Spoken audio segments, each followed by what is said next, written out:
happy, babe. I'm going to make you happy, oh, babe. I'm going to make you happy, me. What's up, everybody? Welcome back to A People's Historian, the show where we read about 30 minutes of history together. My name is Jason Kishinev, and we're reading Defining Moments in Black History by Dick Gregory. Finishing up Chapter 3. Remember, if you enjoyed the episode, hit that like and subscribe button, and hit that notification bell so you get notified each time I make a new video. Let's dig in. Donald Trump. If you ever saw Donald Trump's television shows, you saw that he was brilliant. So how did he get so stupid all at once? Something else you've got to wonder, if I went to apply for a job collecting garbage, they would ask me to bring in my last year's tax returns. But Trump runs for president and he doesn't bring his in. And y'all tolerate it? And now he's won and you can't see where this is going? People have asked me what we do now that Trump is president. There's nothing to do. We're in decline now. The Romans, the Greeks, the Egyptians, all those empires fell. It's our turn now. We didn't see what was happening and now it's too late. We want to believe that everything was all right until the 2016 election, but it's never been all right. Take the Electoral College. Most folks who vote don't know that whoever wins the popular vote doesn't necessarily win the election. Most people could vote for me or you. But if the voters are fool enough to do that, the government could bring out the military and that would be the end of that. So this is not a free democratic society. We think we're a democracy because reporters interview celebrities or talk to an executive here or there, or do man on the street interviews. How come nobody ever interviews rich people? How come nobody ever interviews the Ford family, the Rockefeller family, the DuPont family? How come we don't hear about the money they give and whom they give it to? We know one thing. If Donald Trump were doing something the super powerful didn't like, they'd shoot him, just like they did John F. Kennedy. Think about the time the Secret Service grabbed somebody because somebody else yelled, "He's got a gun!" And they whisked Kennedy off the stage. And then later they said, "We didn't find a gun." And we don't question that.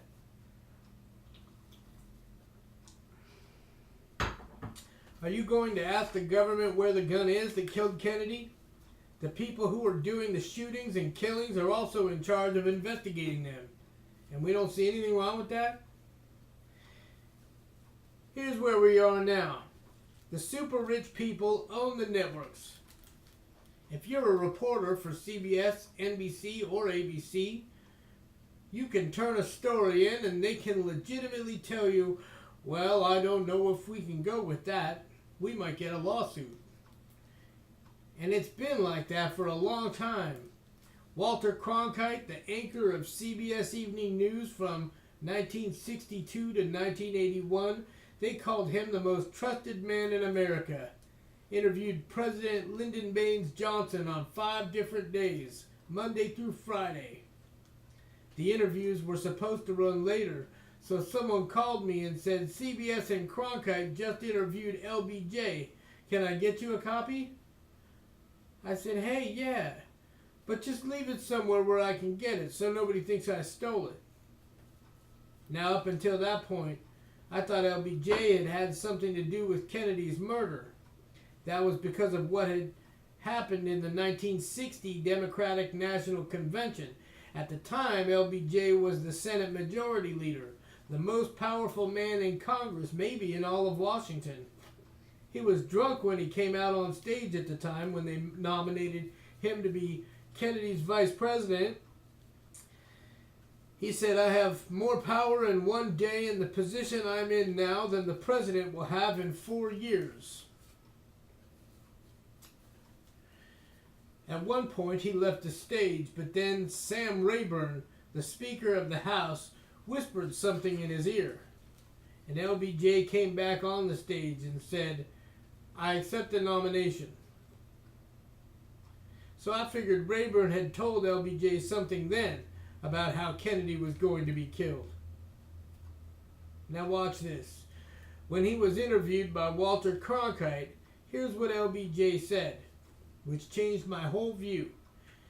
He said he believed Kennedy's murder was a conspiracy, and he believed that Lee Harvey Oswald was part of it, but a small part. I said, wow, man, he's saying that? When the 5-part interview ran, the part where LBJ said that he thought Kennedy's death had been a conspiracy was cut out. I saw Walter Cronkite about 2 weeks later. I said, "Hey man, what happened to that part that was cut?" He said, "Well, CBS overruled me." I said, "But you're the man people trust. My grandmother doesn't call CBS Uncle Walty, she calls you Uncle Walty." That's where the trust breaks down, but people don't know it. What does that tell you? There's no democracy here. No freedom of information. The only free people are the ones with enough money to control the information you get. And this has been going on all along, but we want to believe that it has just started happening. If there's any God at all, and there is, and that God doesn't do something to punish America, then that God owes Sodom and Gomorrah a serious apology.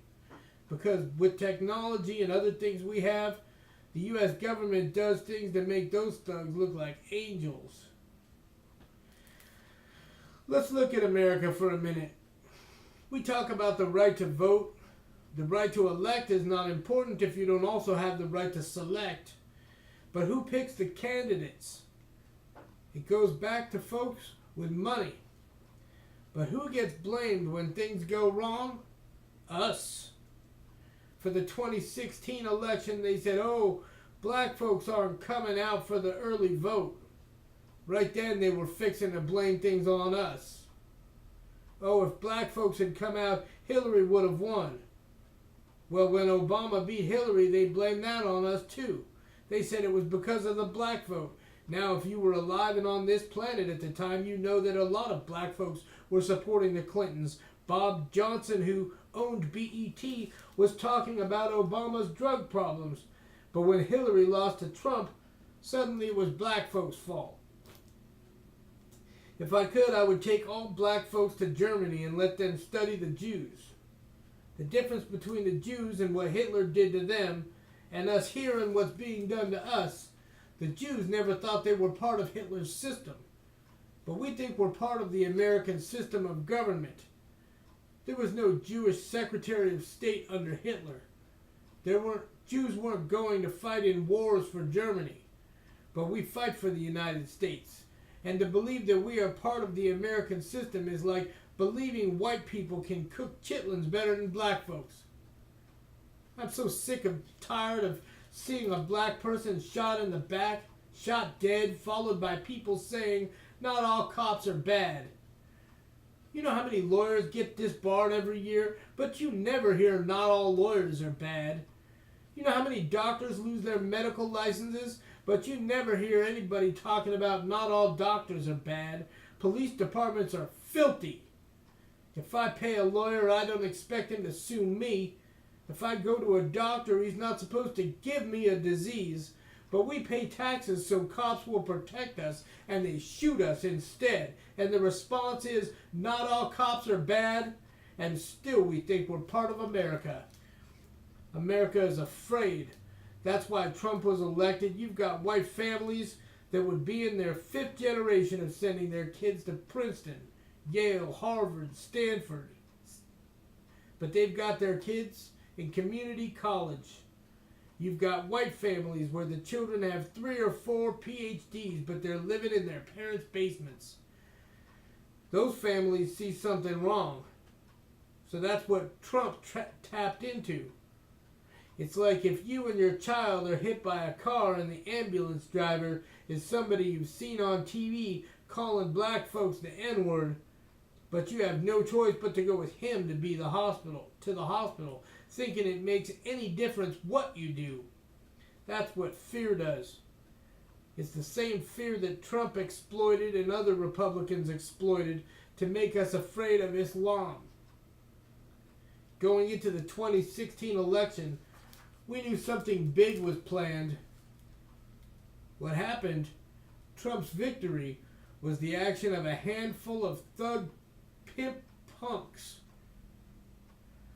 Thug pimp punks with money, not millions of fool voters. Not even the CIA or the FBI. There's something going on in this country that scares the people whose job it is to scare people. So we need to be careful because we don't know how big this is.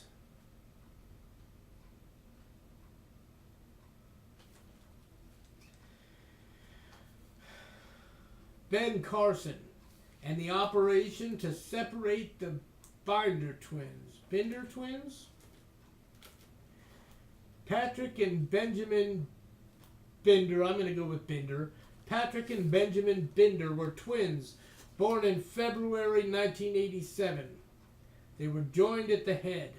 The operation to unjoin them took place at Johns Hopkins the following September. Dr. Ben Carson, now the U.S. Secretary for Housing and Urban Development, gets the credit for separating them. But did he? If you paid attention during the 2016 campaign, you'd have thought he wasn't even in the room when that operation took place. Now let's look at it. The whole time he campaigned for president, he never mentioned the operation. Everybody else mentioned what they did that's positive. If he did it, why didn't he talk about it? That's a good question. Ralph Ellison, author of The Invisible Man. The novel The Invisible Man was published in 1952. It's about a young black man who has all kinds of adventures as he makes his way from the South to the North. Sold a whole mess of copies, won the National Book Award.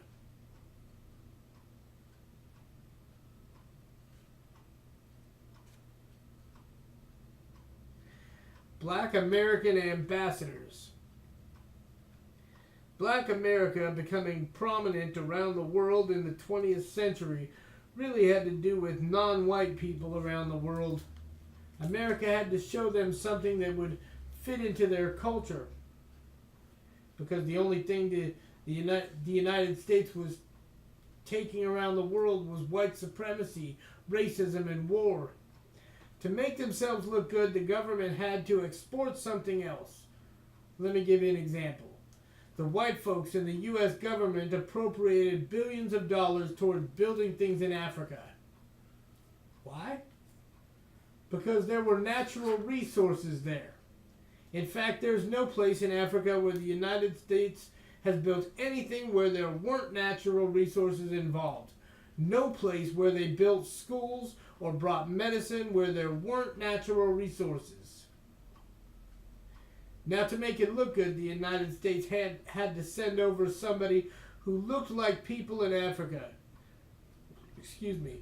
It had to get some famous black ambassadors. Didn't matter if they had experience. So they took Satchmo, Louis Armstrong, and made him an ambassador of goodwill. So no black folks around the planet would think we didn't have black ambassadors. You see, that was part of the trick. They didn't send over black entertainers who had attitudes. So Satchmo, Pearl Bailey, these are folks people overseas were listening to. So they didn't see anything wrong with America.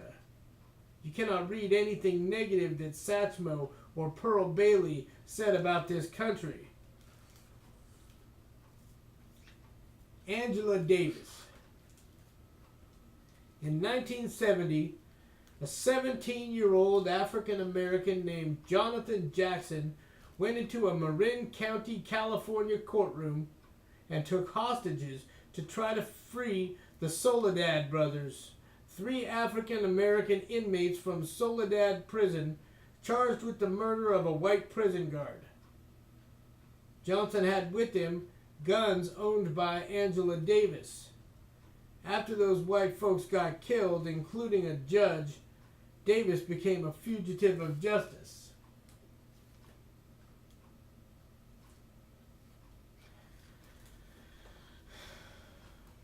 The deaths of Otis Redding and Sam Cooke. The singer Otis Redding, a week before his plane crashed, was stupid enough to have a press conference and say Jews will not control black music anymore. 2 weeks from now, we'll have a company. And the next week, his plane went down. Same thing with the singer Sam Cooke when he got shot at that motel in Los Angeles by the motel's female manager after he supposedly tried to rape a woman there. Whatever happened, Sam was doing the same thing Otis was doing, talking about controlling black music. Instead of focusing on that, the media gave you a scandal and everybody buys into that. That's all they can talk about. Ooh, he was trying to rape somebody and got shot.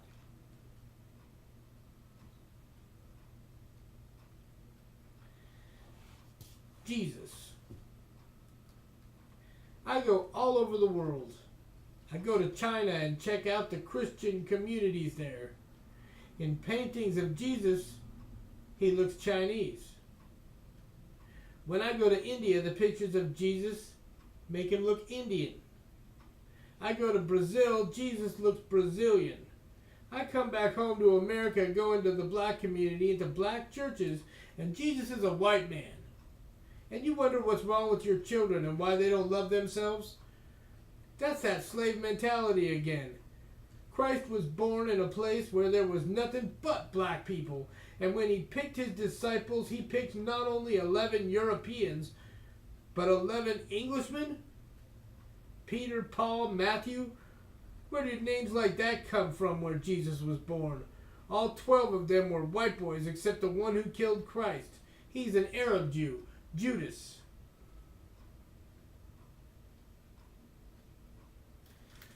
Condoleezza Rice.